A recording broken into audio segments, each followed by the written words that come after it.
जय सद्गुरुदेव, जय पद शरणम। मेरे सद्गुरु की वाणी परम संत महात्मा यशपाल जी महाराज का प्रवृत्ति में निवृत्ति गृहस्थ धर्म के लिए श्रीमद् भगवद गीता का गीता सुधा भाष्य अध्याय 11 श्लोक 33। तस्मात्त्वमुत्तिष्ठ यशो लभस्व जित्वा शत्रून् भुङ्क्ष्व राज्यं समृद्धम् मयैवेते निहताः पूर्वमेव निमित्तमात्रं भवस्व यशाचिनः। इससे तू खड़ा हो और यश को प्राप्त कर तथा शत्रुओं को जीतकर धन धान्य से संपन्न राज्य को भोग। और यह सब शूरवीर पहले से ही मेरे द्वारा मारे हुए हैं। हे स्वयं साची अर्जुन, तू तो केवल निमित्त मात्र ही होगा। परमेश्वर अर्जुन से कहते हैं, अर्जुन, ये सब के सब मरने वाले हैं, तू निमित्त मात्र हो जा। करने धरने वाला तो सब कुछ मैं हूं। अभ्यासी के मन में यही ध्वनि गूंजती रहती है। जब यह विचार मन में आता है कि हमें परमात्मा के हाथ का एक यंत्र बनना है, तो बुद्धि विचार करने लगती है, ईश्वर के हाथ का औजार बने कैसे? श्री कृष्ण के हाथ की मुरली कैसे बनूं? वह अपने होंठ से मुझे लगा ले और मुझसे मधुर स्वर निकले, मुझे बजाने लगे, यह कैसे होगा? वह शास्त्र पढ़ने से नहीं होगा। वेदों और उपनिषदों की मीमांसा से भी हाथ नहीं लगेगा। उसके लिए तो किसी सजीव संत के पास जाना होगा, जिंदा लोमड़ी की आवश्यकता होगी, पूर्ण आत्मसमर्पण करना होगा। वह सरलता से आपको ईश्वर के हाथ का यंत्र बनने का उपाय बता ही नहीं देंगे, बल्कि अभ्यास भी करा देंगे। तब सब कुछ सिद्ध हो जाएगा। आध्यात्मिक भाव। विषय और वासना साधना के प्रबल शत्रु हैं। इंद्रियों के वश में पड़कर जीव के जो संस्कार उत्पन्न होते हैं, वे साधना के विरुद्ध प्रबल विद्रोह उत्पन्न कर देते हैं। अपने समस्त प्रयत्न निष्फल जान पड़ते हैं। इनकी दुष्टता से साधक हतोत्साहित हो जाता है। तो क्या उनको अपने वश में करने की चेष्टा नितांत ही व्यर्थ है? ऐसी बात नहीं है। जरा अंदर खोजिए तो पता चलेगा, ये सारे रिपुगण दुस्तर और दुर्जय हैं, तथापि आत्मा के समान नित्य और सत्य पदार्थ नहीं है। शरीर के रोगग्रस्त या क्षीण होने पर भी तो इंद्रियों के अनेक उपद्रव अपने आप चले जाते हैं। निद्रित होने पर समस्त इंद्रियां निष्क्रिय हो जाती हैं, पर मन निष्क्रिय नहीं होता। सद्गुरु कृपा से जीव ईश्वर परायण होकर सुषुप्ति का अनुभव करता है, तब मन के अनेक उपद्रव शांत हो जाते हैं। समाधि की स्थिति में तो उनका नाम निशान भी नहीं रहता। आत्म साक्षात्कार होने पर जब आत्मा ब्रह्मलीन होती है, तो विषय और वासनाएं समूल नष्ट हो जाती हैं और साधक को जीवन मुक्त अवस्था प्राप्त हो जाती है। अतएव इन बाधाओं को दूर करना होगा। इसी का उपाय बता रहे हैं। उत्तिष्ठ बराबर उत जमा तिष्ठ। कहाँ उठें?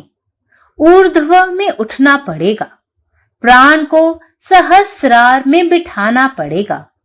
प्राण के बहिर्गमनागमन का निरोध करके, प्राण का निरोध करने पर सब अपने आप निरुद्ध हो जाते हैं। यह बिना ईश्वर एवं सद्गुरु कृपा के संभव नहीं है। प्रकाश स्वरूप आत्मा के अभ्युदय भाव से इंद्रियां और उनके कार्यादि कुछ भी नहीं रह सकते, परंतु आत्म प्रतिष्ठ न होकर केवल उनको दबाते रहने से काम न चलेगा। ब्रह्मचर्य आवश्यक है। भगवान ने अर्जुन को स्वयसाची शब्द से संबोधित किया है। स्वयसाची का साधारण अर्थ है कि जो इतना पराक्रमी है कि बाएं और सीधे दोनों हाथों से समान रूप से शरसंधान कर सकता है। आध्यात्मिक भाव में स्वय शब्द का अर्थ है पीछे की ओर और साचिन शब्द का अर्थ है युक्त होना, अर्थात जो साधक पीठ की ओर मेरुदंड में इच्छा मात्र से मनः संयोग कर सकते हैं और प्राण को उसके भीतर ले जा सकते हैं, वही स्वयसाची हैं। ऐसा साधक परम योगी है और उसे जीवन मुक्त अवस्था प्राप्त है। Lord says, "Therefore get up and prepare to fight. After conquering your enemies, you will enjoy the flourishing kingdom. They are already put to death by my arrangement, and you, O Swayasachin, can be but an instrument in the fight. The Lord's work does not depend on the agency of man for its fulfillment. Precisely and effectively, it takes place of its own accord. Man but earns merit by participating in it, by rising equal to an occasion, and by discharging his duty, man emerges glorious. Fame is not an end in itself. It comes as a byproduct of an exemplary and dutiful life. The man of sterling character and noble deeds is praised by all. Eradicating evil is the duty of all sadhaks, noble souls. The Lord's design here is conducive to this auspicious end. The Lord has willed to wipe out wickedness from the world. Arjuna is no more confronted with any uphill task. It is more than sufficient if he merely makes a show of waging the war. The total destruction of the enemies will be the result. But the Lord has chosen a most suitable person for the job. Arjuna is Swayasachin, one who can make a deadly delivery of the arrow with the left hand even. He is invincible in war. The opportune moment has come to him to show his valor. By being an instrument in the hands of the Lord, he can gain glory of having defeated Drona and Bhishma. Right action at right time leads to victory, prosperity, and glory. Spiritual significance. Passion, anger, greed, attachment, and ego are the 5 well-known enemies in the path of spiritualism. They create untold miseries and obstruct the path of spiritual practice. Sometimes sadhaks get disheartened and adjure practice. The practice of remembrance of the Lord, in spite of disturbances in the thought current, if taken up seriously, will fetch good results. In a river, so many waves appear on the surface of the water, but one can go across by using a boat swimming on all those waves. Forget about all these enemies and engage seriously and with devotion and determination to the practice of remembering Him in all circumstances. Surrender yourself completely to your Sadguru and the Lord, and you would become victorious. Once the Lord is permanently seated in your heart, all other things would get channelized to give help to your practice, and the enemies will disappear forever. Lord advises Arjuna to raise his pranas, Uttishta, into the upper chakras, spiritual plexus, till Sahasrar is reached and pranas get seated there.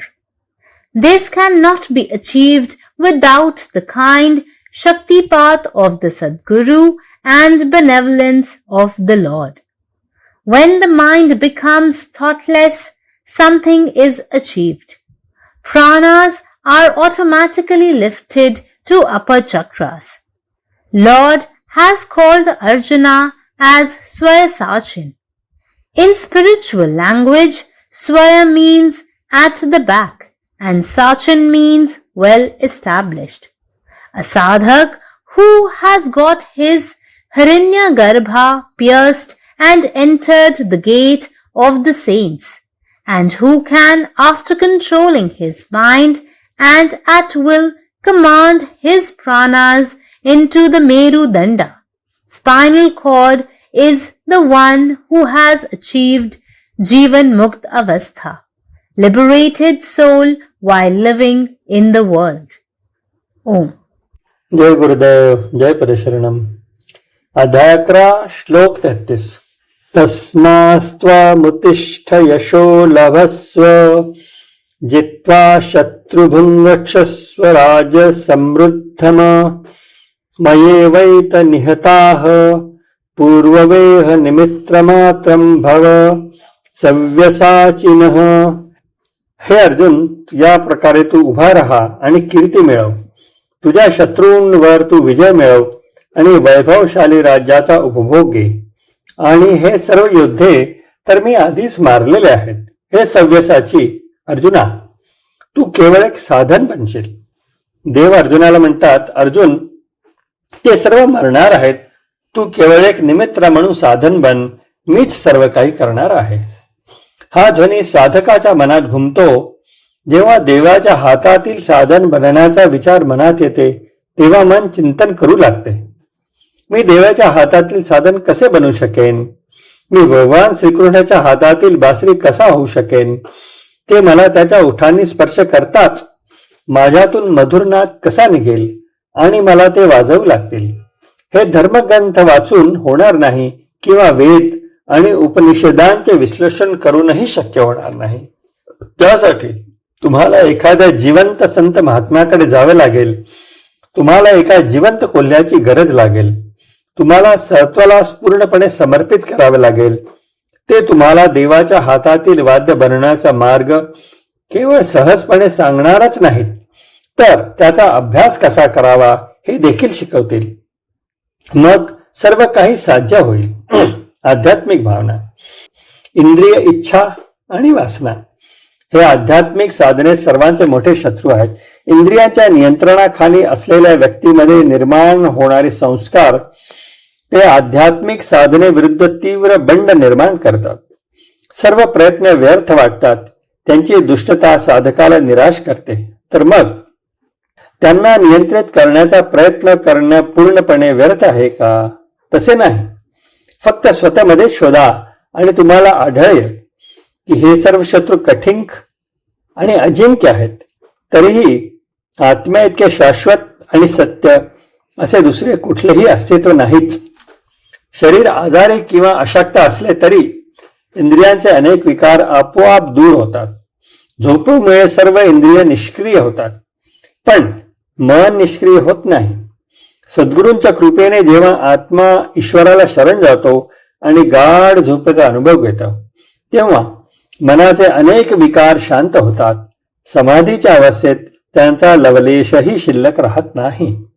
आत्मसाक्षात्कार झाल्यावर जेव्हा आत्मा परमेश्वरामध्ये विलीन होतो, तेव्हा इच्छा आणि वासना पूर्णपणे नष्ट होतात आणि साधकाला जीवन मुक्ती प्राप्त होते. म्हणूनच हे अडथळे दूर केले पाहिजेत. हा आहे त्यावर उपाय. उत्तिष्ठ. कुठे वर जायचे? तुम्ही वर जायला हवे. प्राण सहस्राधारामध्ये स्थापित करा. प्राणाचा अंतर्वाह आणि बहिर्वाह थांबवून जेव्हा प्राण थांबतो तेव्हा बाकी सर्व काही आपोआप नियंत्रित होते. ईश्वराची कृपा आणि सद्गुरू त्यांच्याशिवाय हे शक्य नाही. प्रकाशरूपी आत्म्याच्या उदयाबरोबरच इंद्रिय आणि त्यांचे कार्य अस्तित्वात राहू शकत नाही. परंतु आत्मसन्मानाशिवाय केवळ त्यांना दाबून ठेवणे पुरेसे नाही. त्याकरता ब्रह्मचर्य आवश्यक आहे. भगवंतांनी अर्जुनाला सव्यसाची या नावाने संबोधले. सव्यसाची म्हणजे असा शक्तिशाली जो आपल्या डाव्या आणि उजव्या दोन्ही हातांनी समान रीतीने बाण सोडू शकतो. आध्यात्मिक अर्थाने सव्य या शब्दाचा अर्थ मागे आणि सचिन या शब्दाचा अर्थ एकत्र करणे असा होतो. म्हणजेच असे साधक जे केवळ इच्छेच्या जोरावर आपले मन पाठीच्या कण्यावर केंद्रित करून प्राणशक्ती आत आणू शकतात. तो सव्यसाची आहे. असा साधक परमयोगी असतो आणि तो मुक्तीची अवस्था प्राप्त करतो. भगवंत म्हणतात, म्हणून उठ आणि युद्धासाठी सज्ज हो. तुला शत्रूवर विजय मिळवल्यानंतर तू समृद्ध राजाचा उपभोग घेशील. माझ्या योजनेनुसार ते आधीच मारले गेलेले आहेत आणि हे सव्यसाची तू या युद्धात केवळ एक साधन बनू शकतोस. प्रभूचे कार्य पूर्ण होण्यासाठी मनुष्याच्या हस्तक्षेपावर अवलंबून नसते. ते नेमके आणि प्रभावीपणे आपोआपच घडते. मनुष्य केवळ त्यात सहभागी होऊन पुण्य कमावतो. प्रसंगाला साजेशी भूमिका बजावून आणि आपले कर्तव्य पार पाडून मनुष्य गौरवशाली होतो. कीर्ती हे अंतिम ध्येय नाही, ती आदर्श आणि कर्तव्यनिष्ठ जीवनाचे एक फलित म्हणून प्राप्त होते. निष्कलंक चारित्र्य आणि उदात्त कर्मे करणाऱ्या मनुष्याची सर्वजण प्रशंसा करतात. दुष्टाईचे निर्मूलन करणे हे सर्व साधकांचे उदात्त जीवांचे कर्तव्य आहे. येथील प्रभूंची योजना या शुभ हेतूसाठी अनुकूल आहे. प्रभूंनी जगातून दुष्टाई नाहीशी करण्याचा निश्चय केलेला आहे. अर्जुनासमोर आता कोणतेही अवघड काम उरलेले नाही. त्याने केवळ युद्धाचे दिखावे केले तरी ते पुरेसे आहे. शत्रूंचा संपूर्ण विनाश हेच त्याचे फळ असेल. परंतु भगवंताने या कार्यासाठी सर्वात योग्य व्यक्तीची निवड केलेली आहे. अर्जुन सव्यसाची आहे. तो डाव्या हातानेही प्राणघातक बाण सोडू शकतो. तो युद्धात अजिंक्य आहे. त्याचे शौर्य प्रकट करण्याची योग्य वेळ आलेली आहे. भगवंताच्या हातातील साधन बनून तो द्रोण आणि भीष्म यांना पराभूत केल्याचा गौरव प्राप्त करू शकतो. योग्य वेळी योग्य कर्म केल्याने विजय, समृद्धी आणि गौरव प्राप्त होतो. आध्यात्मिक महत्व. वासना, क्रोध, लोभ, आसक्ती आणि अहंकार हे अध्यात्माच्या मार्गातील 5 सुप्रसिद्ध शत्रू आहेत. ते अगणित दुःख निर्माण करतात आणि आध्यात्मिक साधनेत मार्गात अडथळा आणतात. कधी कधी साधक निराश होतात आणि साधना सोडून देतात. विचारांच्या प्रवाहात अडथळे असूनही भगवंताच्या स्मरणाचा सराव गांभीर्याने केल्याने आणि अभ्यास परिपूर्ण रीतीने केल्याने चांगले परिणाम मिळतात. नदीच्या पाण्याच्या पृष्ठभागावर अनेक लाटा येतात, परंतु त्या सर्व लाटावरून पोहत होडीने पलीकडे जाता येते. या सर्व शत्रूंना विसरून जा आणि गांभीर्याने, निष्ठेने आणि दृढनिश्चयाने लढाईत उतर. जय गुरुदेव, जय पदशरणम. സദ്ഗുരുവിന്റെ സന്ദേശം. അധ്യായം 11, ശ്ലോകം 33.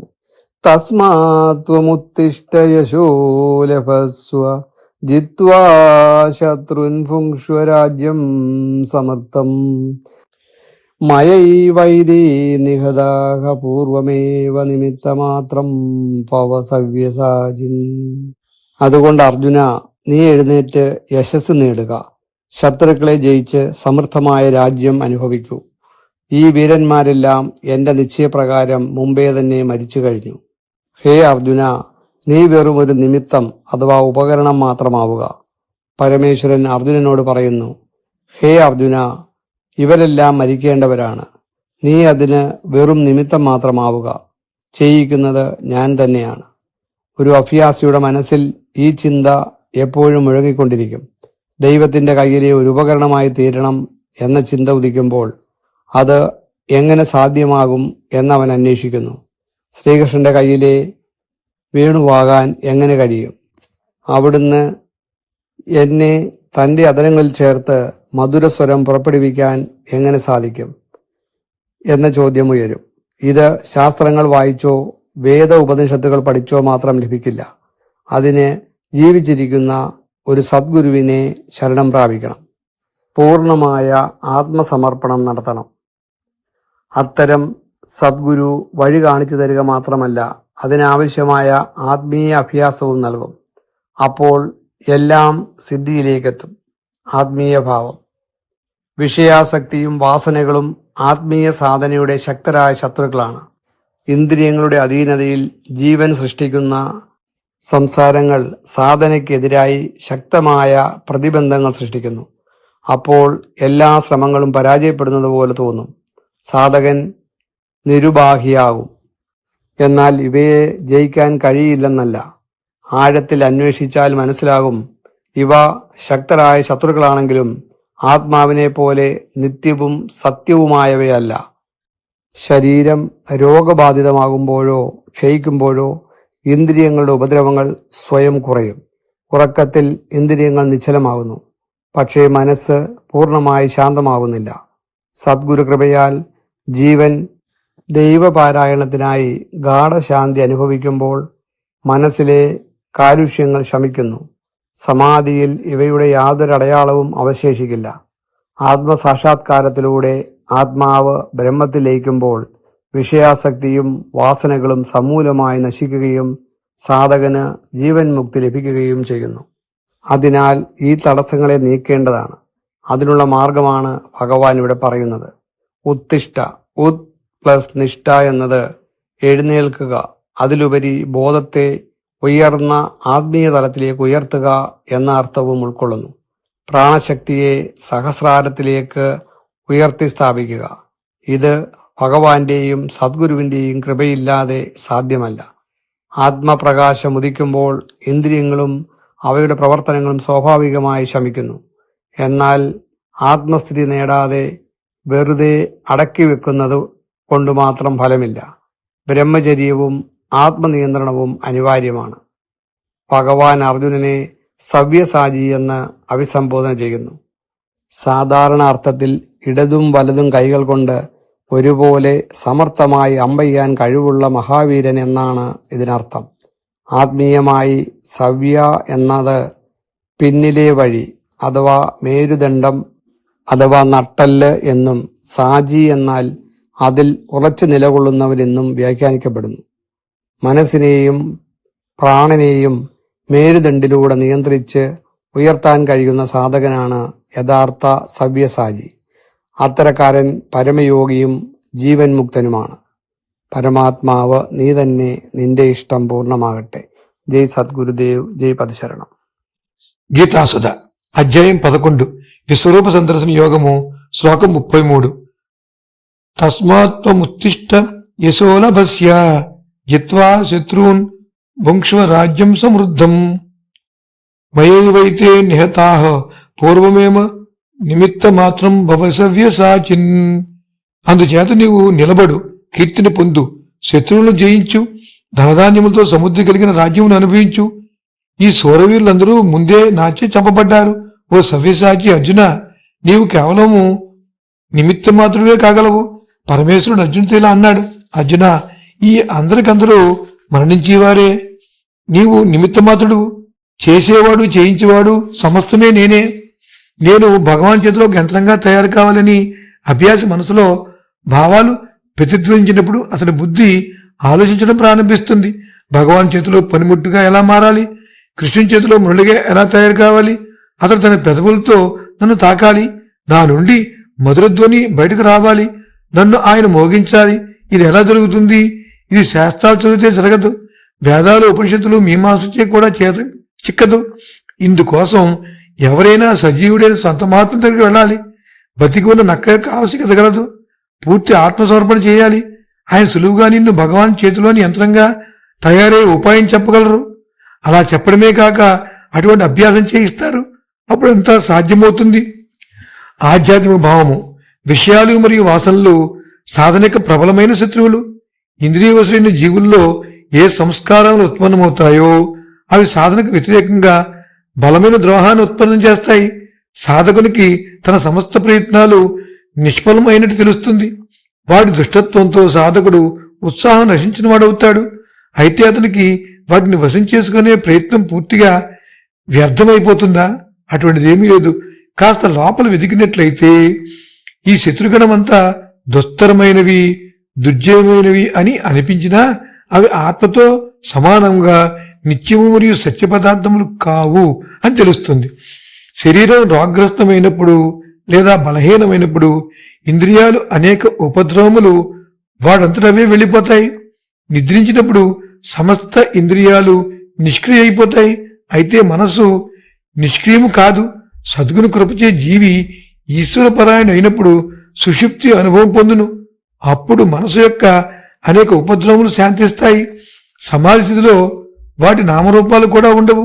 ఆత్మ సాక్షాత్కారం జరిగిన తర్వాత ఆత్మ బ్రహ్మలీనమైనట్లయితే విషయాలు, వాసనలు సమూలంగా నశిస్తాయి. సాధకునికి అప్పుడు జీవన్ముక్తావస్థ లభిస్తుంది. అందుచేత ఈ బాధలను దూరం చేయాలి. దానికి ఉపాయాన్ని తెలియజేస్తాను. ఉత్తిష్ట, ఉత్ ప్లస్ తిష్ట, లేవాలి. ఎక్కడికి లేవాలి? ఊర్ధ్వానికి లేవాలి. ప్రాణాలను సహస్రాల్లో కూర్చోబెట్టాలి. ప్రాణాలు బయటికి పోవటాన్ని నిరోధించాలి. ప్రాణాల నిరోధం జరిగినప్పుడు సమస్తము దానంతటదే నిరోధించబడుతుంది. ఇది భగవాన్ కృప మరియు సద్గుని కృప లేకుండా సాధ్యం కాదు. ప్రకాశ స్వరూపమైన ఆత్మ యొక్క అభ్యుదయ స్వభావ స్థితిచే ఇంద్రియాలు వాని కార్యములు ఏవి ఉండలేవు. అయితే ఆత్మ ప్రతిష్ట జరగక కేవలం వాటి అణిచివేడుచే పని జరగదు. బ్రహ్మచర్యము అవసరమై ఉన్నది. భగవానుడు అర్జునుడికి సవ్యసాచి శబ్దంతో సంబోధించాడు. సవ్యసాచికి సాధారణ అర్థం ఏమిటంటే కుడి ఎడమ రెండు చేతులతోనూ సమానంగా బాణాలను సంధించగల పరాక్రమవంతుడని. ఆధ్యాత్మిక భావంతో సవ్య శబ్దమునకు అర్థము వెనుక వైపు, సత్ శబ్దానికి అర్థము కలిగి ఉండుట. అనగా ఎవరు వెనుక వైపు మేరుదండమునందు అంటే వెన్నుపూసనందు ఇచ్చామాత్రంతో మనసును సంయోగం చేయగలడో, ప్రాణాలను దాని లోపలకు తీసుకుని పోగలడో అతడే సవ్యసాచి. అటువంటి సాధకుడు పరమయోగి. అతడికి జీవన్ముక్త స్థితి లభిస్తుంది. పరమాత్మ నీవే ఉన్నావు, నీ ఇష్టమే నెరవేరాలి. జై సద్గురుదేవ్, జై బసరణం. తస్మాత్వముతిష్ఠ యశో లభస్వ జిత్వా శత్రుం భుంజక్ష్వ రాజ్యం సమృద్ధం మయైవైతే నిహతాః పూర్వమేవ निमित्तमात्रं भव सव्यसाचिन। तै हे अर्जुन उठू, जस प्राप्त करू, शत्रु सब पर विजय पावू, आ धन धान्य से संपन्न राज्य के भोग करू। ई सब शूरवीर पहिने ही से हमरा द्वारा मारल जा चुकल छथि। हे सव्यसाची, अहाँ त केवल निमित्त मात्र बनब। परमेश्वर अर्जुन से कहैत छथि, हे अर्जुन, हिनकर सबके मृत्यु निश्चित अछि। अहाँ केवल निमित्त बनू, सब किछ करऽ वाला तो हम ही छी। अभ्यासी के मन में सदिखन यह ध्वनि गूंजैत रहैत अछि।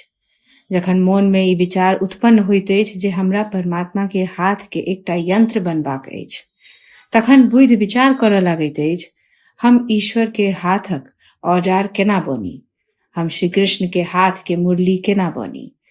ओ हमरा अपन अधर पर धऽ लियत, हमर माध्यम से मधुर स्वर निकसै, ओ स्वयं हमरा बजाबैत। ई केना संभव हैत? ई केवल शास्त्र पढ़ला से नहीं हैत। वेद आ उपनिषद के मीमांसा कयला से सेहो ई उपलब्ध नहीं हैत। एहि लेल तऽ कोनो सजीव संत के शरण में जाय पड़ैत अछि, पूर्ण आत्मसमर्पण करऽ पड़ैत अछि। ओ पूर्ण संत केवल ई नहीं बताबैत जे ईश्वर के हाथक यंत्र केना बनल जाइत अछि, मुदा अपन कृपा से तकर व्यावहारिक अभ्यास सेहो कराबैत। तखन अस्थिरे अस्थिरे सब किछ सिद्ध भ जाइत अछि। विषय आ वासना साधना के बड़ भारी शत्रु अछि। जखन जीव इंद्रिय सबके अधीन भ जाइत अछि तखन ओकरा में जे संस्कार उत्पन्न होइत अछि से साधना के विरुद्ध प्रबल विद्रोह उत्पन्न क दैत अछि। तखन साधक के अपन सब प्रयत्न निष्फल बुझाय लागैत अछि। एहि दुष्प्रभाव दुआरे साधक हतोत्साहित भ जाइत अछि। मुदा की एकर अर्थ ई अछि जे ओकरा बस में करबाक प्रयास सर्वथा व्यर्थ अछि? नहीं, एहन बात नहीं अछि। जँ साधक अपन अंतःकरण में ताकय तऽ ओकरा बुझायत जे ई सब रिपुगण बड़ दुस्तर आ दुर्जेय अवश्य अछि, मुदा आत्मा समान नित्य आ सत्य तत्व आर किछो नहीं अछि। शरीर जखन रोगी व कमजोर भ जाइत अछि तखन इंद्रिय सबके अनेको उपद्रव अपने आप शांत भ जाइत अछि। तहिना निद्रा में समस्त इंद्रिय सब निष्क्रिय भ जाइत अछि, मुदा मौन तखनो पूर्णतः निष्क्रिय नहीं होइत अछि।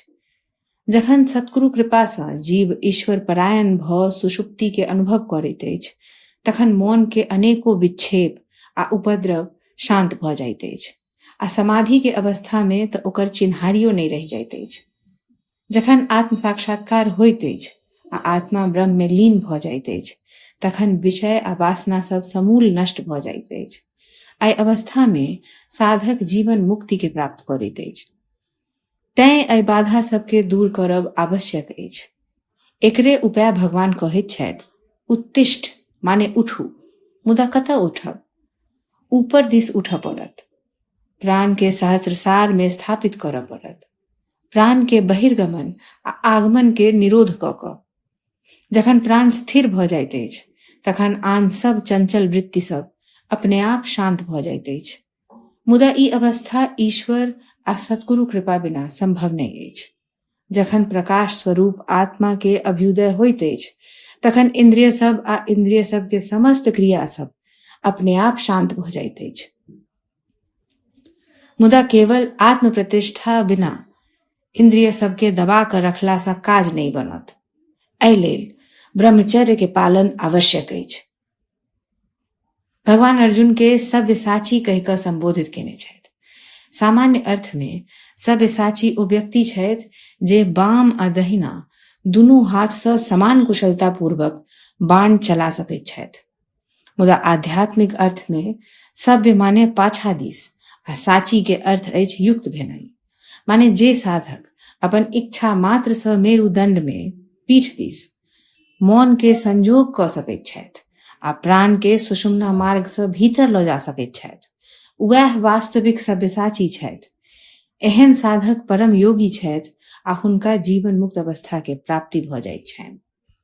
अखिल भारतीय संत मत सत्संग पंजीकृत दिल्ली, मुख्यालय B20 CC colony, Rana Pratap Bagh के सामने, दिल्ली। सत्संग आश्रम संत यशरूप तपोभूमि परिसर, अनंगपुर, जिला फरीदाबाद, हरियाणा। हमारे साथ जुड़ने और राष्ट्रीय व अंतर्राष्ट्रीय सत्संग कार्यक्रमों की विस्तृत जानकारी पाने के लिए दिए गए QR कोड को स्कैन करें। धन्यवाद।